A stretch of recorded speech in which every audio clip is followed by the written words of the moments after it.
everyone, welcome to Sweet Tomato Vine Homestead. I'm Linda and I am outside and it is around 8 a.m. and I am about to turn on the irrigation to my east garden and I'm going to check out what is going on in the east garden. So this is what the east garden is looking like right now, y'all. They all have their irrigation running to them. The marigolds are looking beautiful out here.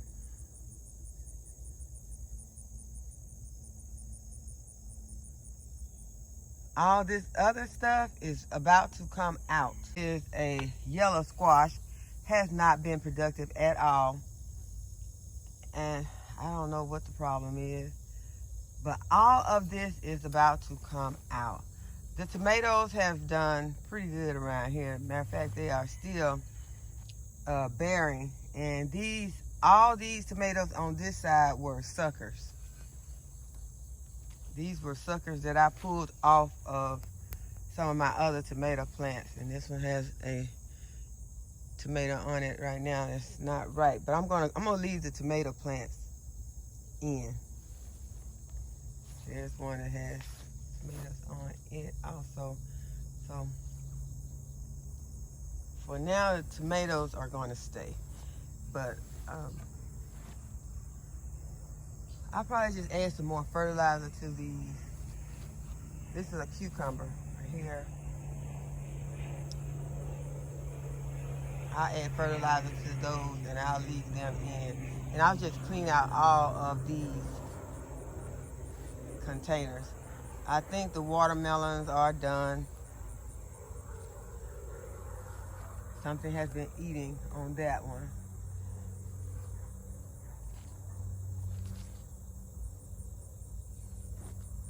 Here's one. It did not get very big. I think I'm going to just go ahead and pull it. There is a pumpkin over there that I can harvest. So the rest of this is just going to get cleaned up. This area is fixing to get ready for fall. Okay, so now I'm over in my south garden, and as I told you in my previous video that my nephew Marvin came and helped me to clear the weeds out of these beds. So I'm gonna show you all how that is looking. So this is the bed that I have some tomatoes and peppers in. There are jalapeno peppers in here. There is one pepper that had gotten lost in the weeds and I didn't even know it was out here, and it was producing these huge peppers. This is it right here. This is the pepper plant, and we harvested the peppers off of it. But I also got to stand this tomato up finally, because you know this is one I would always harvest off of, and the plant would be laying over and I had to pull it to the side and get the tomatoes off of it. We also harvest some onions out of this bed. There are still some onions in this bed. We just left them in there. But we also cleaned this bed out. This bed had a huge bell pepper plant right here, but we went ahead and pulled it up, but it ended up getting kind of knocked around, and so we went ahead and pulled it up, and I am going to repot it. I have it over there in some water in a 5-gallon bucket, so I'm going to go ahead and I'm going to repot that up. But y'all, it was so hot out here. There are still a few weeds in these beds, but it was so hot, and we stayed out here for a while. We stayed out here for about 3 hours, and we started as soon as it was light out, and we were able to harvest a asparagus a piece. I had one and Marvin had one. Had, you know, for a nice little snack in the garden. And this bed was not in really bad shape. just had some overgrowth, so I removed a couple of tomato plants from this bed and then kind of cleaned up the tomato plants just a little. We still have some tomatoes down there that are green. Guys over here making a lot of noise this morning. They want us to know that they're out here. I'm gonna go over here and let you all see what they're doing this morning. I've been really making sure that we come out and check and see what the chickens are doing in this heat and how they are making it in the heat. And we put a kiddie pool over here in the corner for them, and we put it over where it's mostly shaded all day so that they will have plenty of water. And y'all, you know I clipped the wings of 3 hens. Well, now Cain is the one who's out when I come out. If you can see him back over in the back, I can't, trying to zoom in over there. He's on the outside, that's Cain. And you know, he mostly roosts in the trees at night. He's like the lookout guy. And he roosts in the trees at night. And so every morning now when we come out, Cain is outside. So I guess the way that his, the branches, I don't want to shine this straight to the sun, but the way that his branches are, he is where he likes to roost at. He's not falling inside anymore. He's falling outside when he's landing outside when he gets ready to come down. So every day now he's the one that is out. And y'all, we haven't had any more problems with Thelma, Louise, or Winona getting out since I clipped their wings. Thelma was the one who was more aggressive about getting out. She was the one that I would meet every morning whenever I came out to come to the garden. And so it was just in her blood. She just loved getting out. So after I clipped her wings, she tried. She flapped and flapped and flapped until she was able to get on the door gate. And then, I mean, it was so hard for her. And, you know, but she made it up to the top of the gate. And when she did, she looked at me and I looked at her and she looked at me like, "What have you done?" And she looked down at the ground on the outside like she wanted to get out. But then it was like she thought about it for a minute and she turned around and she flew back into the coop. Y'all, it was so cute, so funny, and a little sad.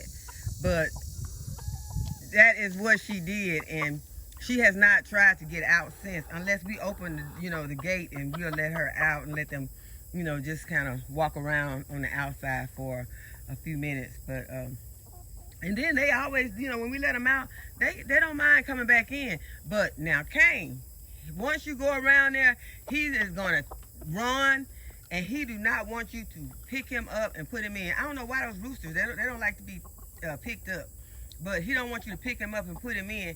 He wants to just run around and you open the door and he go in.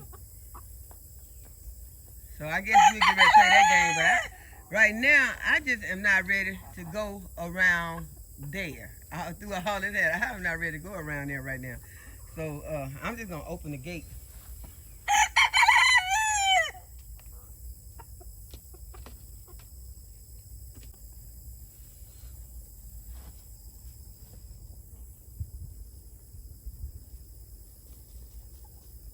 They're taking a dust bath. And that's Tiny. He likes to get over there when the girl's taking a dust bath and try to mate with him. Okay, y'all, I hope I was holding the camera right, because I get so distracted by those chickens that I probably was holding it all while. So I hope that there is some good footage, because I think I was one while holding it to the ground. I don't know. But back to what we were talking about. I was showing you all how I and my nephew, or how, we got these beds cleaned out. I mean, they're looking 100% better. There's still a little grass that I am going to have to pull, but I can get over here. I can see now. So now, I mean, before I went to bed last night, I was thinking about what I'm going to put in these beds with this space. So last year, I had the onions over here in these two beds. And I don't know, the weeds were so bad in these beds. And I don't know if I want to put my onions back over here. But I was trying to remember if I had put greens in these beds last year. Because seems like the beds that I remember that I had the greens in, seemed like those beds did not have as many weeds in them. Like the greens kind of smothered the weeds out. Because see, I plant my green seeds thick. That's why, y'all, it is good to try and go ahead and make notes of what you did in the previous year. I can go back and watch the videos, but it, I think, helps to write it down. I did not write it down.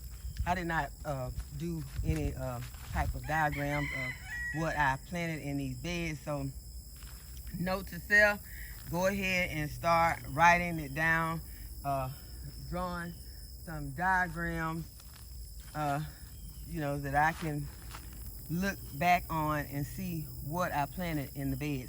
But I am thinking right now that that is probably what is going to go into these beds right here is greens. Maybe I'll do that small one, maybe with some collard greens, and then put mustards and turnips in this one. Half, you know, half mustards on one side and half turnips on the other side. I'm thinking that that's what I'll probably be doing for these beds for the fall. Although that is going to be a little far out, because sometimes I'm thinking that I had those beds closer to my exit door where I came out, because I was coming out and I was grabbing greens, quickly. Sometimes it was cold, and the greens did wonderful throughout fall and winter. And I would just come out and just grab some greens and get back in. So this is going to be kind of far to come over here and get these greens. But I'm thinking this is where I'm going to be putting the greens this season. So this would be probably mustard greens and turnip greens. And then that one would be collard greens.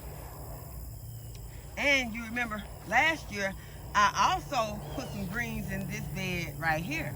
And that is why this bed did not give me a problem this year. There were some mustard greens in here. Now, when I originally pulled these mustard greens out before I started to plant more of the asparagus in this bed, it was a lot of greens, but there was hardly any grass, hardly any weeds, just greens. That's mostly what I had to pull out. And the only problem with that is sometimes I think you may pull your crown out when you're getting them, because my original plan was to cut the tops of the greens and do them like cut and come again, but that quickly changed, because that just was so much more work. It was just easy to just go ahead and pull them up, especially when I got ready to harvest the last of them and plant my asparagus crown. So we'll have to think about this bed this year, and we'll probably put something in this bed that will not have to call for a lot of pulling, so I won't end up damaging my asparagus crown. Okay, in this bed right here, remember last year this bed was horribly full of weeds. It was so full, I had thought that this was a new bed and that I had started new, but I did not. I only removed all of the soil from this bed, well, most of the soil from this bed, and I took new soil and poured on top of that. And so far, this bed has not caused me any problems as far as weeds are concerned. It did very, very good this season. Okay, now this bed, y'all, this is the bed last season that I planted. Well, not last season. After I harvested my other potatoes, I planted potatoes in this bed. And I don't know if there are any potatoes in this bed. I'm sure that there has to be some potatoes in this bed because that is what I planted in this bed. And right now it is getting hot, and I am going to not start digging potatoes today. This is not the heat to be out digging potatoes in, and I know that, so I'm gonna just move on and show you all the rest of, not the rest of the garden, but some things that happened, and I'm gonna show you those. I would like to get over there and harvest some of the peppers, but I harvested a lot of peppers in the previous video, so we're not going to harvest any peppers today. Y'all, the heat killed the broccoli that I had in this bed. I had it covered with that cloth. It was doing good, but it ended up one day I didn't come out here because it was so hot. And I told you all, don't take but one day. And that is the day that these broccoli died. So I went ahead and, you know, I told you I had extra plants. I planted 2 more broccoli plants in here. I planted that 1 lacinato kale that I had, and I planted a row of, that is Swiss chard. And I went ahead and I drilled the holes in these containers right here so that I can get them ready to start planting in. And what I did is I drilled 4 holes in the bottom, but I did not poke out those holes that they have that you can poke out with your screwdriver. So I will be poking out those holes because, you know, I've already told you all I had problems with these containers where they were not draining, and that is how some of my trees died. So what I also did is I put a hole on the side, because sometimes those if they're sitting in one spot and grass grows up on them, or they're just not being able to drain well because they're sitting on the bottom and the water's not being able to escape, I put the hole on the side where the water can still escape from a certain, if you know, before it gets to a certain level. So I decided to put it right there on each one of them. I just put 2 on, well, 1 on each side, making me have 2. So these containers will be starting to get used immediately because I have my variegated lemon tree right here that is needing to get up potted. So I will be up potting it into one. And I have this pepper that needs to get planted because this is the pepper, that the bell pepper that we removed from that bed over there. It got knocked around and it was in a bed of ants, so we went ahead and we removed it. And so I think I'm going to put it, I think, and there are still ants in there, so I still got to treat this plant for the ants. But as I told you all, I am going to go inside because it is heating up out here, and I have to go ahead and help the kids with their lessons today. So I'm going to go ahead and end the video. So I hope that you all enjoyed the video. I hope that you will give the video a thumbs up and subscribe to the channel. If you have not already subscribed, go ahead and hit that notification so you'll be notified whenever I upload a new video. And as always, thank you all for watching, and I'll see you in the next video.